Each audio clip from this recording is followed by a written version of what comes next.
Philippine Coast Guard vessel. Ferdinand Romualdez Marcos Jr. Live mula sa GMA Network Center, ito ang 24 Oras.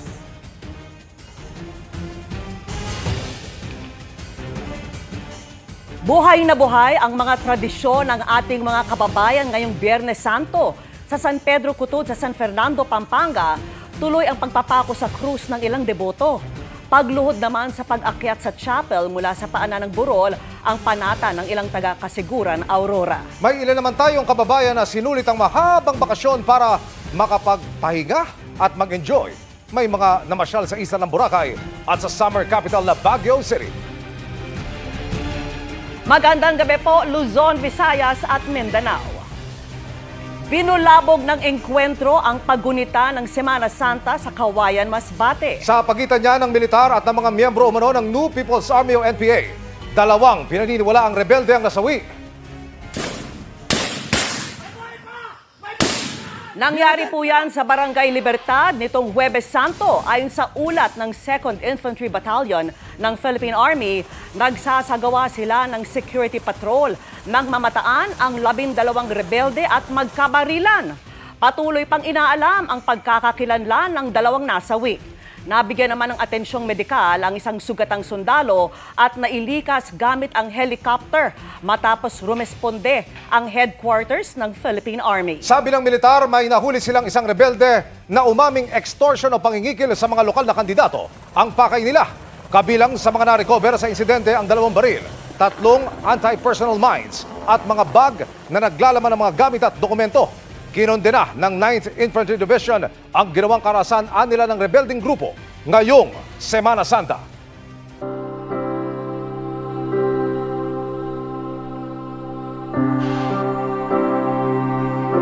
Ngayong Biyernes Santo, buhay na buhay ang ilang tradisyon sa San Fernando, Pampanga, kabilang ang senakulo. Tampok dyan ang pagpapako sa krus ng ilang deboto. At yan ang tinutukan ni June Veneracion. Sa ilalim ng tirik na araw at napakainit na panahon, ginanap ang tradisyonal na sinakulo sa Barangay San Pedro Cutud sa City of San Fernando, Pampanga. Naging sentro ng pagsasadula ng hirap na dinanas ni Jesucristo.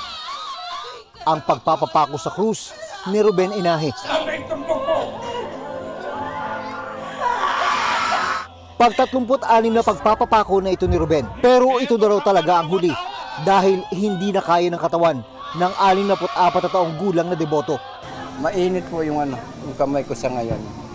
Nagbabadyan na titigil na ako. Noong pong mga nakaraang taon, wala akong nararamdamang init sa mga sugat. Baka mawala na itong sakit ng paa at kamay. Yung balika nandito pa. Ang pinakamasakit po yung yung nahilo ko doon sa daan. Kahit titigil na si Ruben, hindi raw ito makakaapekto sa matagal ng tradisyon sa Barangay San Pedro Cutud na dinarayo ng maraming turista. There's still a lot that we can look forward to in the coming years, and I think it's about time that we go beyond that idea that faith tourism stops and ends with the crucifixion, because it does not. Sa kabila ng sobrang init ang panahon, nasa 6 hanggang 8,000 turista ang bumisita dito sa May Burol kung saan ginanap ang pagpapapako sa krus. Sa bilang na yan, nasa 5 hanggang 10% ang mga dayuhan at balikbayan, ayon sa Tourism Office ng City of San Fernando. It's very extreme. We flew from Australia to be here for this day. My mum grew up in Pampanga and it was really great to see for the first time. Dala marahil ng init ng panahon, may 45 tao kinailangang respondihan ng mga medical emergency team. Merong they call this loss of consciousness, dizziness. Yun lang naman po yung mga end BP monitoring. Wala naman pong untoward incident. Sa susunod na taon, papalit naman sa papel ni Ruben si Arnold Banyago na higit 2 dekada na ring nagpapapako sa krus. Kahit paano po, dumarating yung nervous para sa akin, saka yung ginaganap kasi niya, hindi biro yung ginagampanan niya dito sa San Pedro Cutud. Para sa GMA Integrated News, June Veneracion, nakatutok, 24 oras. Mga dalangin at kailingan ang baon ng mga debotong Katoliko na dumalo sa prosesyon ng Malapong Jesus Nazareno sa Quiapo, Maynila. Mahigit 10 oras ang naging prosesyon bago makabalik sa Minor Basilica at National Shrine of Jesus Nazarene ang andas. Nakatutok si Jomer Apresto.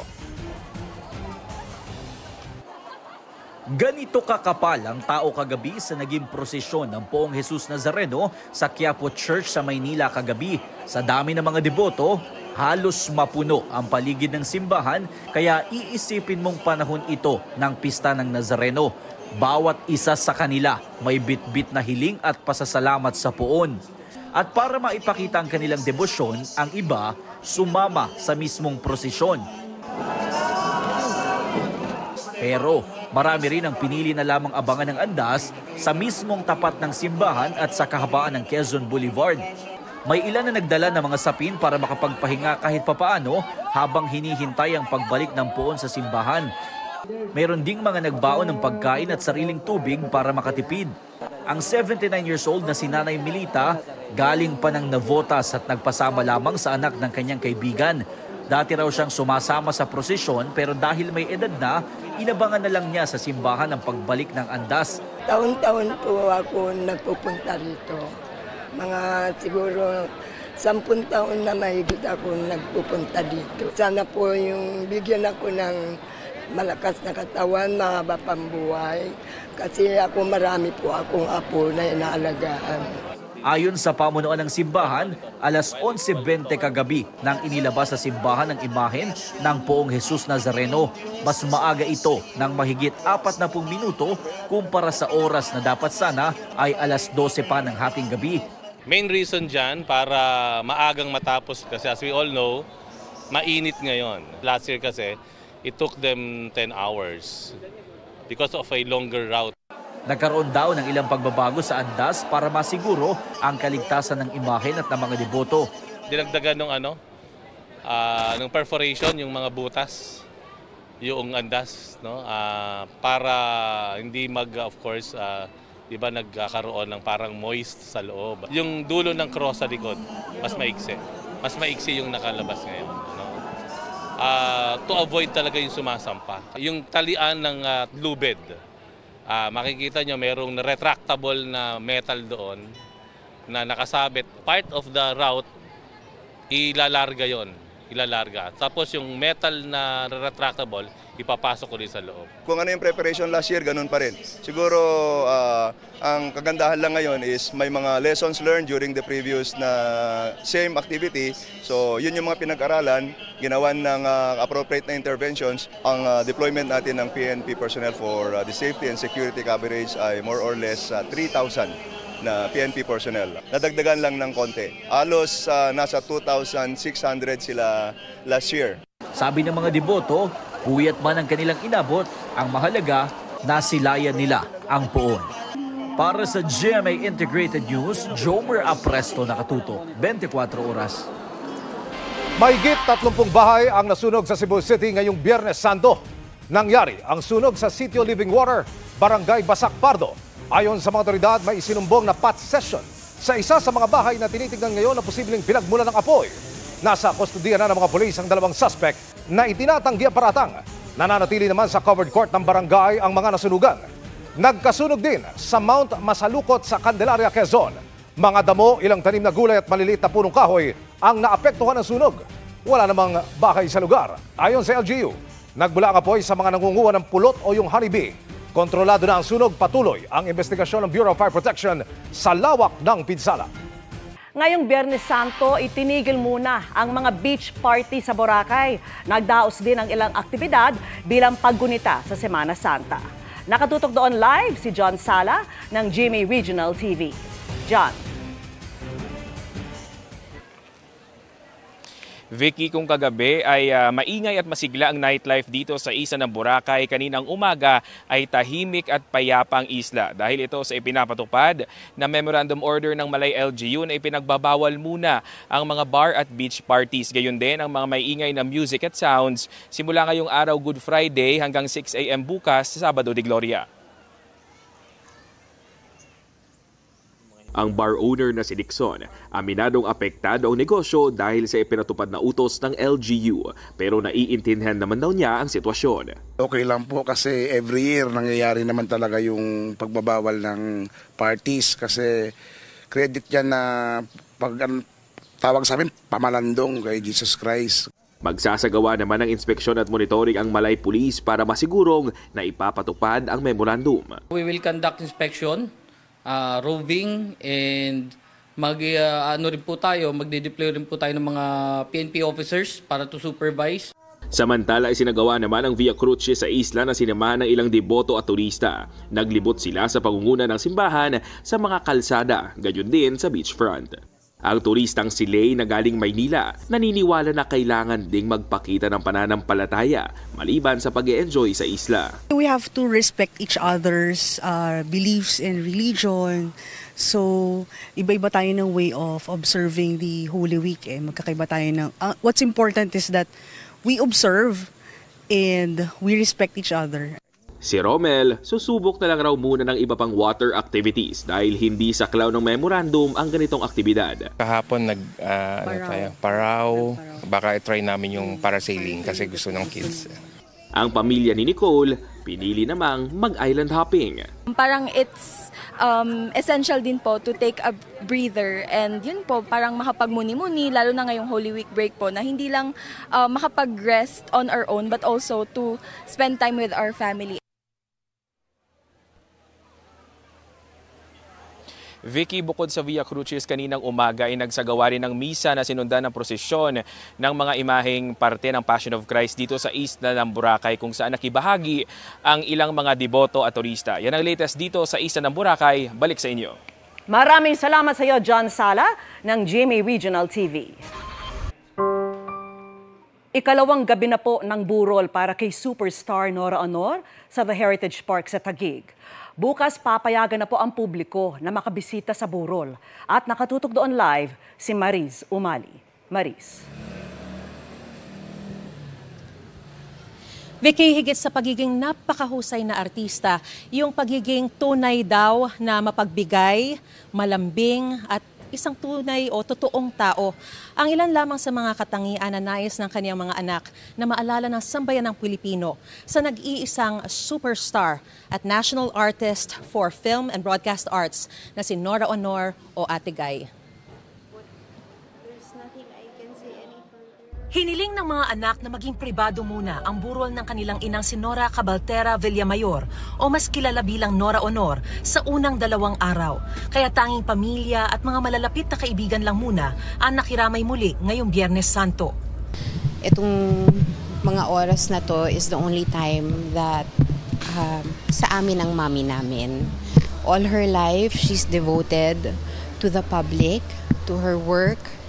And so kahit ilang araw sa amin lang siya. Gayunpaman, labis ang pasasalamat nila sa lahat ng nagmamahal at humahanga sa kanyang ina. At patuloy silang humihiling ng panalangin para sa ina. We're grateful to everyone for loving her, for honoring her, and for the love. Actually, lahat po ng nagpapadala ng condolences and their greetings, we really appreciate that. Sa kanila din po kami kumukuha ng lakas, kaming magkakapatid. Habang lumalaki, hindi raw kaila sa kanila kung gaano katanyag ang ina. She's in the books at school, so how can we not know? People come and go sa bahay namin. Mga ilang bus ang dumadating para lang makita siya. Kung meron daw siyang nais na maalala ng sambayan ng Pilipino sa kanyang ina. As a person, a lot of people can testify on my mom's generosity. You know, hindi lang sa craft niya, o hindi sa lahat ng bagay. And that's why she's really loved by plenty. Yung pagiging genuine niya and malambing niya sa lahat. The way she helps others also. Walang question yun. Kami, yung mga anak, we will just try our best, you know, we will never be able to match her work. No one will be able to match her work. She's the only superstar. Nakiramay din ang malalapit na Noranians ngayong araw. Napakasakit. Napakatagal ko ng fans ni Nora Honor mula pa nag-uumpisa siya. Mahal ko siya. Ay, hindi ko siya makakalimutan. Nagdudurog-durog yung mga pagkain namin kasi sa dami ng tao, parang alon ang tao sa dami. Napakabait niya. Can you imagine a small lady from Iriga, Albay, selling water sa mga bus station who eventually won the Tawag ng Tangahalan? Ate Guy is an icon both in Philippine cinema and in the music industry. So, malaking kawalan nangyari dito kay Ate Guy. So, I feel sad because to me, she's a national treasure. Her life, talagang very inspiring. Filomeno, Filomeno. Vicky, sa puntong ito ay makakausap natin ang isa pa sa mga anak ni Miss Nora Honor na si Ian De Leon. Magandang gabi po sa inyo at muli po nakikiramay kami sa inyong pamilya. Una po sa lahat, Ian, kanina nakausap natin si Miss Lotlot De Leon. No? Kayo naman, ano yung nais ninyo sanang maalala ng sambayan ng Pilipino sa inyong ina na hindi nakita sa camera? Unang-una sa lahat, maraming salamat sa inyong lahat. Ang gusto ko lang maiparating sa mga taong nagmamahal, nagsusuporta at umiintindi sa aming ina ay ang pagiging malapit sa Diyos. Dahil buong buhay po namin hindi naging madali. Ang buhay ng tao ay hindi madali. Maraming pagsubok, maraming pinagdadaanan. Hindi po iba ang aming ina. Bawat isa sa atin may mga pinagdadaanan, minsan may konting hindi pagkakaintindihan, pero sa halip ng lahat, ang importante ay bumalik loob tayo sa Diyos at matutong magpatawad, matutong magmahal ng totoo, matutong umunawa sa kapwa kahit sila yung nag-aagrabyado sa atin, sila yung kasi maraming tao dyan sa paligid natin na hindi nakakaintindi sa kung anong naging buhay namin personal kasama ang aming ina. Pero natuto kaming magpatawad at yun ang pinapakita sa amin ng aming ina. Natuto kaming magmahal ng lubos, magbigay. Kasi yun rin ang ginawang example sa amin ng ina. And sa mga taong nagmamahal sa Kanya, sana po ay tularan po natin ng aming ina. Dahil kung hindi dahil sa Kanya, hindi kami mapapalaki po ng ganito. Kung may nais po kayong sabihin sana noon sa inyong ina na hindi nyo nabanggit, ano po sana yun? Nasabi ko na po lahat eh. Alright. Kasi kami ng mami namin, mga kapatid ko, open book kami sa isa't isa.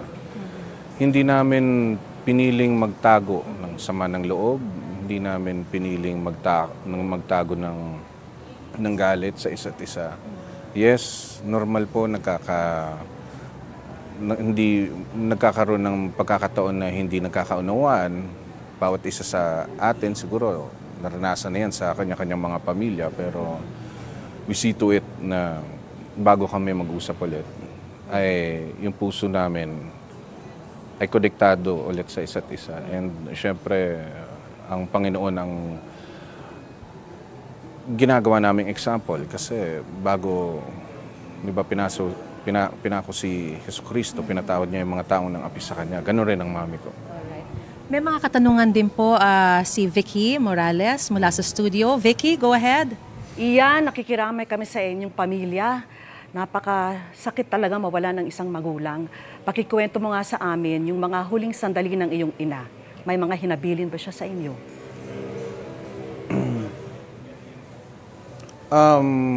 Yes, actually po, nag-usap po kami sa chat bago siya ma-rush sa hospital.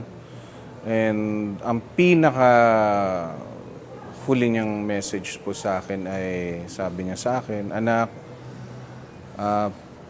pakihalik mo ako sa mga apo ko, hug mo ako sa kanila, sabi mo sa kanila na mahal ko sila. Sabi ko, ma, huwag ka naman ganyan magsalita, mag-outing pa tayo. Diba? Magba-birthday ka pa, diba? Mag-ano pa tayo, magbabanding pa tayo. Yun ang pong huling chat namin, usap namin.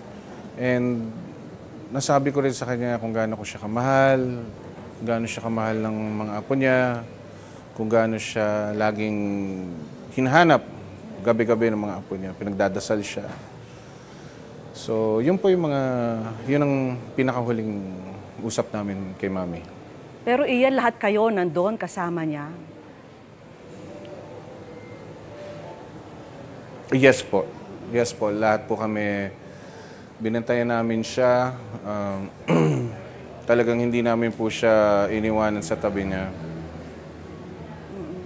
Iyan, para sa kaalaman ng kanyang mga fans, no, at ng publiko na rin, kung mamarapatin mo na isa publiko, may we ask kung ano yung naging cause of death ng iyong ina?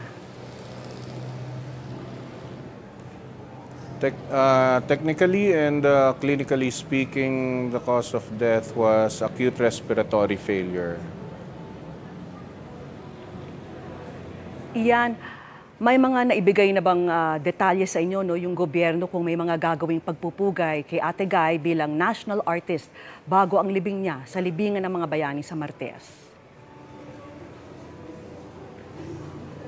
Yes, aside from a state funeral that will be conducted on Tuesday, we've spoken, kami magkakapatid, we've talked to each other, and we're asking each other any updates from the local government, and so far, wala pa pong official na kaming natatanggap from them. So if we do, we'll be sure to let you know. Iyan, ang dami na natin narinig tungkol sa mami mo, no? Mula sa iba't ibang dokumentaryo, sa kwento ng mga tao. Pero bilang anak niya, ano yung masasabi niyo sa amin, masishare niyo sa amin na isang bagay na hindi pa natin alam tungkol sa mami mo?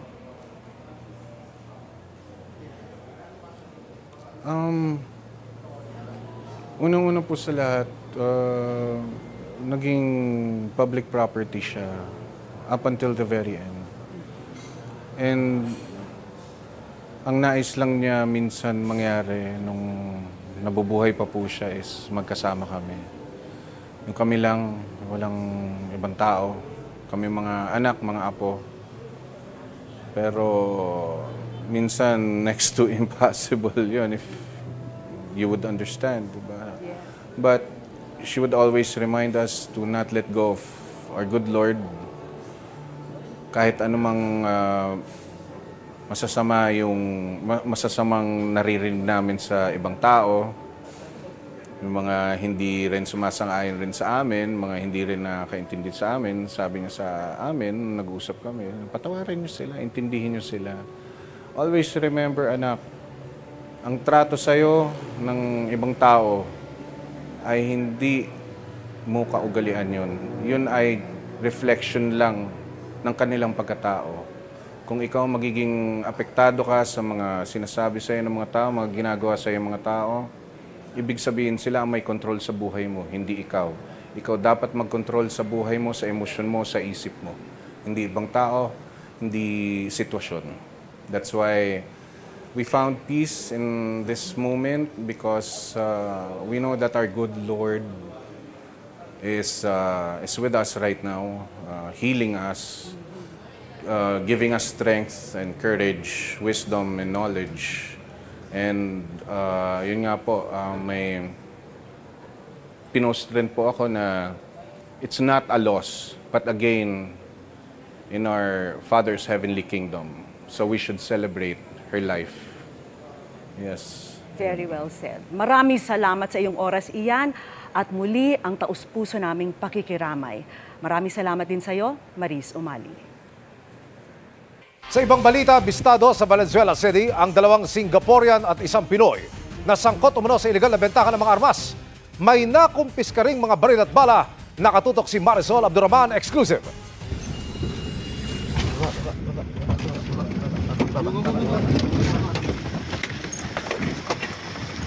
Pinasok ng CIDG Detective and Special Operations Unit ang bahay na ito sa Valenzuela matapos makatanggap ng senyales mula sa nagkunwaring buyer sa nangyaring buy-bust nitong Huwebes Santo. Tumambad sa mga otoridad ang iba't ibang klase ng baril tulad ng M15 at Garand. Kasi actually, yung mga baril na in possession po nila, mas maganda kaysa po dun sa mga binibenta nilang baril. Ilang buwan daw na minanmana ng CIDG DSOU ang grupo matapos silang makatanggap ng impormasyon hinggil sa kanilang gawain at kanilang nakumpirma na magsagawa sila ng test buy. We are able to buy from them for firearms. Kaya ikinasa ang entrapment operation. Sa kabuuan, 11 baril at napakaraming bala ng iba't ibang baril ang nakuha mula sa mga suspect. Kabilang na ang 2 Singaporean national at 1 Pilipino. Ang mga Singaporean, pabalik-balik lang daw sa bansa bilang mga turista. Nangangarera raw ang mga ito kung saan ipinagmamayabang nila ang kanilang mga baril. Minsan pumupunta sila sa Clark to race and minsan pure sila eh.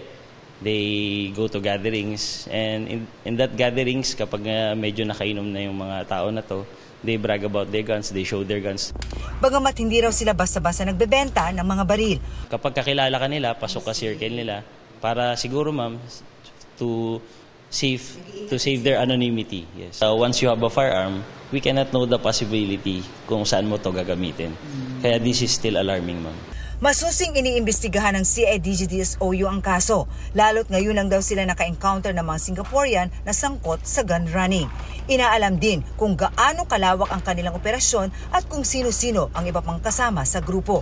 Kanina, sinampahan na ng reklamong paglabag sa RA 10591 o illegal possession and selling of firearms ang mga suspect. Ano po masasabi mo, sir? Wala po. Totoo po ito? Ha? Anong comment niyo lang po, sir? Wala po kang alam. Firearms? No comment. Sir, what about you? Can we have your comment on the allegation? No comment. Para sa GMA Integrated News, Marisol Abduraman. Nakatuto, 24 oras.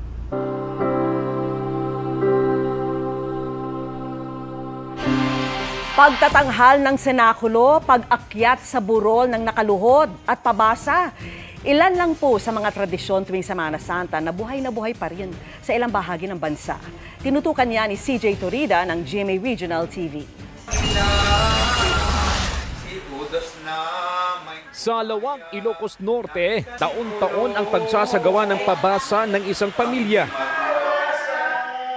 Buhay rin ang tradisyong yan sa Kasiguran, Aurora.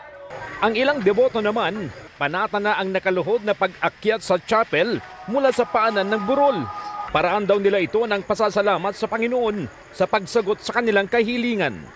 Dinagsa rin sa bayan ang imahe ng Birheng Maria para sa pahalik. Maaga pa lang ay mahaba na ang pila para mahawakan ang puon.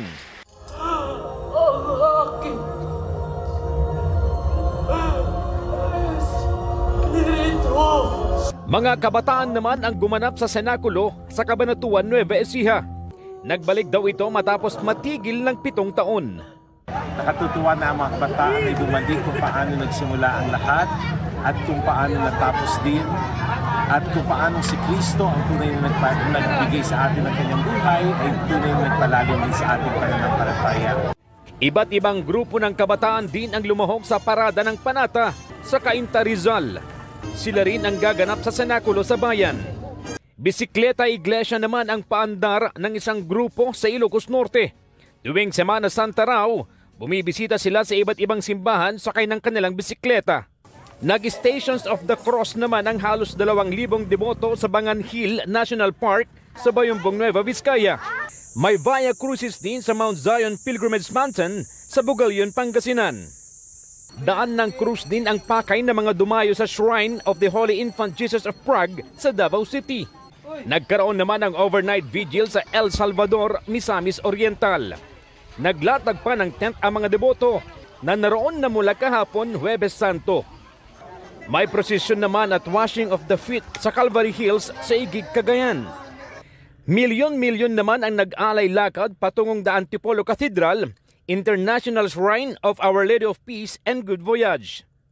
Ayon sa simbahan, Mahigit 5.1 milyon ang sumali sa prosesyon, base sa kanilang update kaninang alas 5 ng umaga. Nagsagawa rin ng alay lakad ang mga deboto sa Quezon Province. Nagsimula ang prosesyon sa Lucena City at nagtapos sa Grotto ng Kamay ni Jesus sa bayan ng Lukban. Para sa GMA Integrated News, CJ Torida ng GMA Regional TV, nakatutok 24 oras.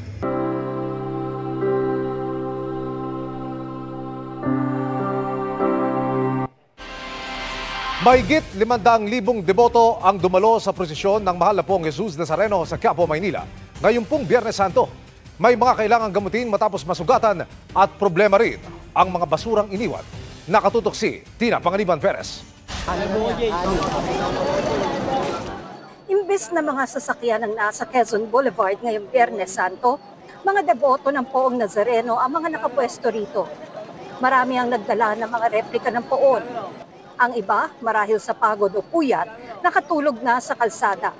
Di alintana ang napakaraming nagkalat na basura na mga deboto rin naman ang nag-iwan.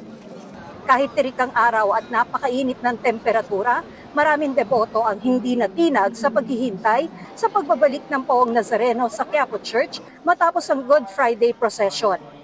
Ang iba, payong lang ang panangga sa araw. Siyempre para iatid natin yung senyor para sa ating pangalata. Taon-taon ba ginagawa niyo? Yes, sir. Wala pong ano yan, hindi po naman ako sasaktan sa init. Okay po yan. Dahil po sa kanya. Kahit mainit, titiisan kasi panata, kailangan sakripisyo talaga. Hindi naman pasarap ang panata puro sakripisyo kailangan. Kahit mainit, tuloy pa rin ang panata. Bagamat sarado sa mga sasakyan ng Quezon Boulevard, may isang lane sa magkabilang direksyon na eksklusibo para sa mga police mobile at ambulansya. May mga truck din ng bomberong naka-standby sa labas ng simbahan. Wala tayong naitatala pa na maaaring kaganapang pumukaw sa aming kamalayan. Meron lang tayo dito yung mga binigyan ng medical attention katulad ng sumakit yung ulo, may hypertension, nahilo. May inabutan kami nagpagamot sa MPD First Aid Station sa Plaza Miranda matapos masugatan ng paa. Sinabihan naman namin si nanay na kung pwede muna sana ipahinga niya yung paa niya po. Hindi naman po major na cut? Hindi naman po, ma'am. Hindi naman siya gaya na talagang laceration po yung sasugat ni nanay. Pinagbawalan yung mga deboto dito sa Plaza Miranda. Tanging mga iho lamang at mga pulis ang pinapayagan dito para raw masigurong walang masamang mangyayari pagbalik ng Poong Nazareno dito sa Quiapo Church. Pero hindi lang dito, sa Plaza Miranda pinagbawalan ang mga tao. Inalis din yung mga nagtitinda sa kalsadang ito na papunta sa simbahan. Meron tayong other agency na nandito rin. At kung susumahin natin yung katulong natin dito sa Good Friday procession na to, aabot tayo ng mga more or less 12,000. At ang marami dito yung mga ihos, yung mga volunteers ng simbahan na tumutulong din sa atin. Mas kaunti ang bilang ng mga ipinakalat na pulis ngayong Good Friday procession kumpara sa traslasyon. Mas marami nung traslasyon kasi nga manggagaling pa yung ating Poong Nazareno dito sa Quirino Grandstand, no, papunta rito. Mas mahaba yung ruta nun. Kumpara nyo ngayong Good Friday procession. Yung Good Friday procession, dito lang ito sa paikot ng simbahan. Para sa GMA Integrated News, Tina Panganiban Perez, nakatutok 24 oras. Hindi lang sunog at lapnos sa balat ang iniwan ng naranasang pagsabog ng isang pamilya sa Taytay, Rizal. At sa gitna ng patuloy nilang pakikipaglaban sa buhay, patuloy rin po ang kanilang panawagan para sa tulong. Nito lamang April 4, itinampok natin ang masaklap na sinapit ng pamilya Bernardino matapos sumabog ang LPG tank na ikinakabit sa kanilang tindahan sa Taytay, Rizal. Nasunog at nalapnos ang mukha at iba pang bahagi ng katawan ng mga biktima. Ayon sa burn unit ng East Avenue Medical Center, 32% ng buong katawan ng may-ari ng tindahan na si Marivic ang nasunog. 22% naman sa anak nito si Ivan. At ang pinakamalala ay sa pamangkin nitong si Jairo na umabot sa 40%. Delikado. Basta 40% and above, delikado. Yung face niya parang severely damaged eh. Usually pagka LPG gas explosion, ang pinaka naapektuhan talaga yung mukha, yung limbs, upper and lower extremity. Pero nito lamang Miyerkules, malungkot na ibinalita sa amin na binawian na ng buhay ang college student na si Jairo. Sobrang bait po na tutulong siya kasi alam niya po mami ko tsaka yung kapatid ko yung mag-ano ng pamasahin niya sa school. Hindi na siya naabutang buhay ng kanyang inang OFW. Samantala, minomonitor pa rin ang kalagayan ng mag-inang Marivic at Ivan sa intensive care unit ng ospital. Pinapahiran to ng mga antibiotic cream o binibigyan ng oral or IV intravenous antibiotic to prevent sepsis. Pinapahil muna nila, pag medyo lumiit-liit na, then they could get skin graft from other body areas. Mga kapuso, kinakailangan pa rin nila ng ating tulong. Sa loob kasi ng 1 linggo, nakakaubos ng tig-isang antibacterial cream ang mag-ina na nagkakahalaga ng 2,434 pesos. Kahit anong tulong po na mabibigay po, medyo nahihirapan po talaga kami. Sa mga nais tumulong, maaaring magdeposito sa aming bank accounts o magpadala sa Cebuana Luwilier. Pwede rin online via GCash, Shopee, Lazada at Globe Rewards. Kahit Biyernes Santo, patuloy po ang paghahanap ng Philippine Coast Guard sa mga nawawalang crew ng tumaob na barko sa Rizal, Occidental Mindoro. Yan ang tinutukan live ni Bam Alegre. Bam!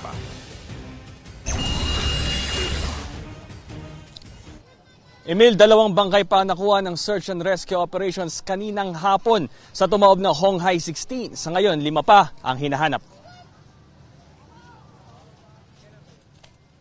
Ika-4 na araw ng search and rescue operation sa tumaob na barko sa Rizal, Occidental Mindoro. Pasado alas 2 ng hapon, nakakuha ang mga diver ng isang katawan. Agad itong dinala sa tabing dagat para isailalim sa verification. Matapos ang 1 oras, nakakuha uli ng isa pang labi. This afternoon, sir, at around 1400, the first lifeless body was found at the accommodation area at below the bridge, sir. And continuously, sir, around 15:28 or alas 3 ng hapon, second lifeless body was found at the cargo hold area, sir. Matapos makuha ang 2 bangkay, narito ang mga divers ng Philippine Coast Guard nagpapahinga at tinututukan na naka-standby na medical team. Habang tumatagal kasi sila sa ilalim ng dagat at sinusuong itong ilalim ng barko, lalong nadadagdagan ng peligro sa kanilang buhay. Matapos din ang panawagan ng PCG at lokal na pamahalaan para sa pananagutan ng may-ari ng barko, bumisita raw kaninang umaga ang mga kinatawan ng Keen Peak Corporation. Handa raw silang tumugon sa kanilang responsibilidad sa mga namatayan, nakaligtas at pati na rin sa pag-salvage sa barko. The representative from the company sir, nakipag-coordinate natin sa atin dito kasama yung mga local governments units natin dito sa command post. Willing sila, sir, willing sila mag-provide any assistance para sa ating operations ngayon. Pagkatapos naman ng pistang opisyal, formal ng pahihintuin ng lokal na pamahalaan ang dredging sa lugar. Sa aming part ay magbibigay muna kami ng cease and desist order nitong Monday. Holiday lang ngayon pero tinawagan na rin namin. Kailangan i-settle muna nila yung problema nila ngayon. Temporary suspension lang muna nung kanilang operation doon. Non-dredging.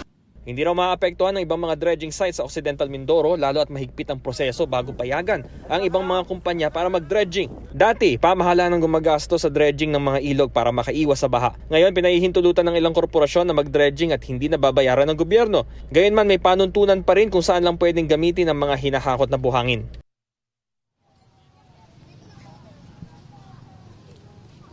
Emil, binabantayan din ng pamahalaan yung kalidad ng tubig sa palibot ng barko at hindi pa raw ito naapektuhan oil ng vessel. Meron ding preventive maintenance sa mga oil spill boom na nilagay nila rito sa palibot ng barko. Yan ang latest mula rito sa Occidental Mindoro. Para sa GMA Integrated News, Bam Alegre, nakatutok 24 oras. Balik sa iyo, Emil. Maraming salamat, Bam Alegre.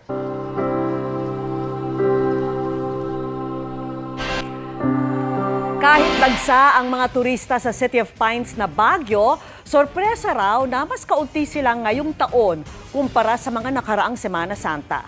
At nakatutok doon live si Mav Gonzalez. Mav.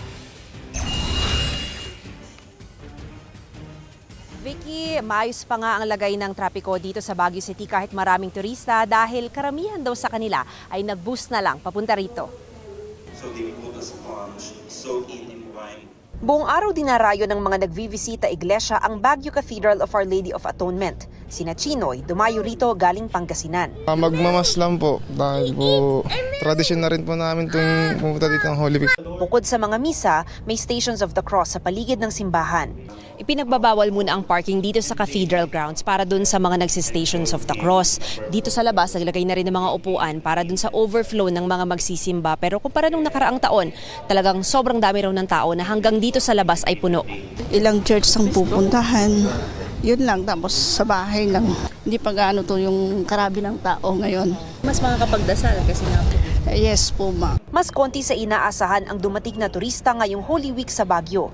Siguro, siyempre isa yun is, wag muna tayo umakyat sa Baguio dahil matraffic doon. Punta na lang tayo sa Baguio after the Holy Week.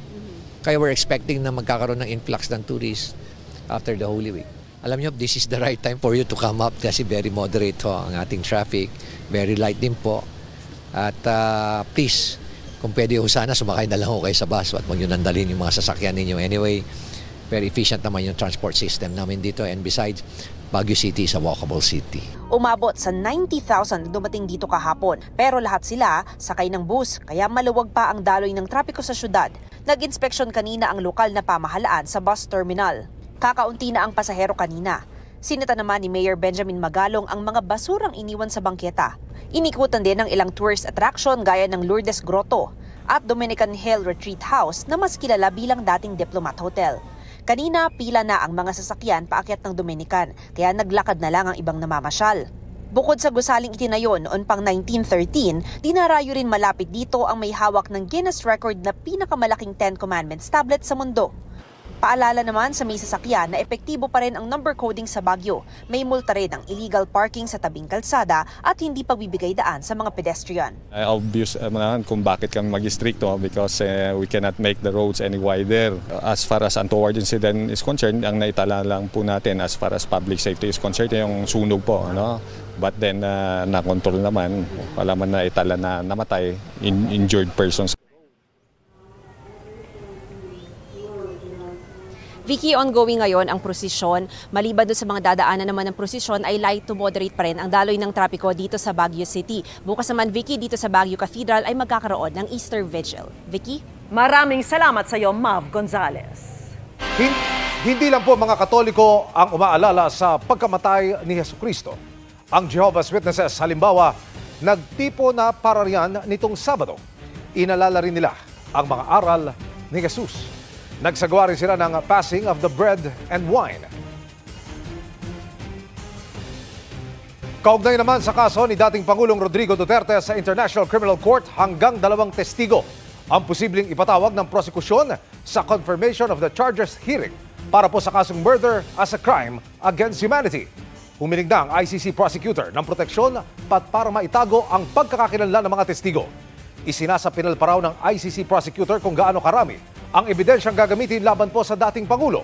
Sa ngayon, isasama pa rin daw ang karamihan sa mga ebidensyang ginamit para sa arrest warrant ni Duterte noong Marso. Binubuo po ito ng higit 8,000 pahina ng mga dokumento, 9 na larawan at halos 16 na oras na audio-visual files. July 1 ang ibinigay na deadline ng ICC Pre-Trial Chamber 1 sa prosekusyon para po isumite lahat ng ebidensyang gagamitin sa confirmation of the charges hearing sa September 23. Inatasan din ng mga ICC judge ang prosecution panel na tukuyin kung ang ebidensya ay incriminating o nagdidiin sa dating Pangulo sa krimen o exonerating o nagpapawalang sala sa kanya. Ayon sa prosecution, may ebidensya silang pinag-aaralan na pwede nilang magamit para mapawalang sala ang dating Pangulo, batay sa mga inaasahan nilang argumento ng defense team. Ibinasura naman ng mga ICC judge ang hiling ng defense team na limitahan lamang ang mga tatanggaping ID ng mga testigo. Inaprubahan ng Pre-Trial Chamber 1 ang listahan ng mga ID na inisyu sa Pilipinas para gamitin ng mga biktima o witness sa ICC. Bilang konsiderasyon na hindi lahat may passport o national ID card at kung wala raw maipakitang dokumento o ID, pwedeng magsumite ng pirmadong sertifikasyon mula sa 2 tao na magpapatunay sa pagkakakilanlan ng testigo sa kasusuriin ng mga judge kung lehitimo o katanggap-tanggap ito. Nakilahok ang mga deboto sa isinagawang prosesyon ng paglilibing sa Quiapo, Maynila. At nakatutok live doon si Rafi Tima. Rafi. Vicky, alas 6 ngayong gabi natapos itong Santo Entierro yung prosesyon ng paglilibing at naipasok na ang imahen ng Jesus Poong Nazareno at Mama Mary at St. Joseph dito nga sa loob ng Quiapo Church. Isang oras nagtagal ang prosesyon na dinulahan nga ng mga deboto nitong Poong Jesus Nazareno. Kasama sa mga nagabang dito sa Quiapo Church ay si Nancy Dula kasama ang kanilang apo. Hindi raw sila nagmiminti sa pagdalo rito at sa halos lahat ng aktibidad dito sa Quiapo Church dahil na rin sa himalang dala nito sa kanilang pamilya. Naging maayos naman, Vicky, ang isinagawang prosesyon sa paligid nitong simbahan. Walang naitalang anumang insidente ang Philippine National Police. Bagay lang nagkaroon ng mabigat na daloy ng trapiko pero agad din naman itong nawala pagkatapos ng prosesyon ngayong hapon. Sa ngayon, isinasagawa ang veneration ng imahe ng patay na Jesus Jesus na Nazareno na iprosesyon kanina. Magtatagal ito hanggang maubos ang pila ng mga debotong narito sa Plaza Miranda. Ang susunod na aktibidad ay magaganap na bukas alas 7 ng umaga para sa prosesyong silensyo o ang pag-alala sa mga pinagdaanang hirap at sakit ng Poong Jesus Nazareno kung saan kasama sa magpuprosesyon ng mga babaeng nakasuot ng itim. Alas 8 naman ng gabi bukas ang Easter Vigil Mass na magtutuloy-tuloy na hanggang sa prosesyon ng salubong. Yan ang latest mula rito sa Quiapo Church. Vicky? Maraming salamat sa iyo, Rafi Tima.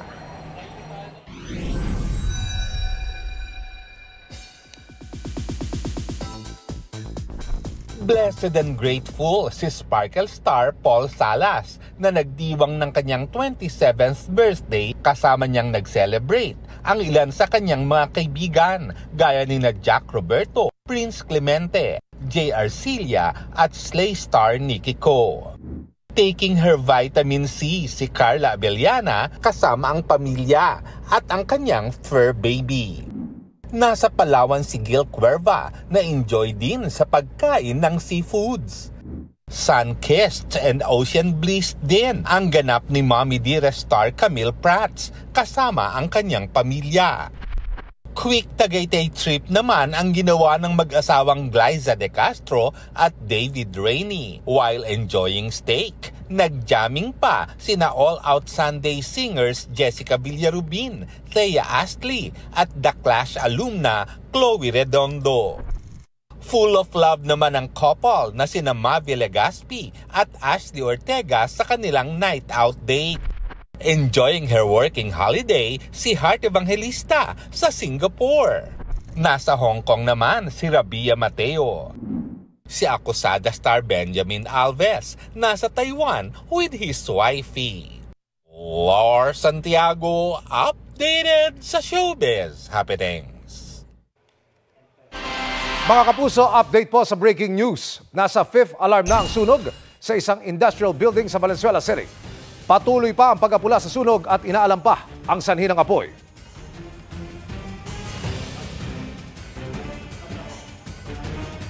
At yan po ang mga balita ngayong Biyernes Santo. Ako po si Vicky Morales para sa mas malaking misyon. Para sa mas malawak na paglilingkod sa bayan, ako po si Emil Sumangil. Mula po sa GMA Integrated News, ang News Authority ng Pilipino. Nakatuto kami 24 oras.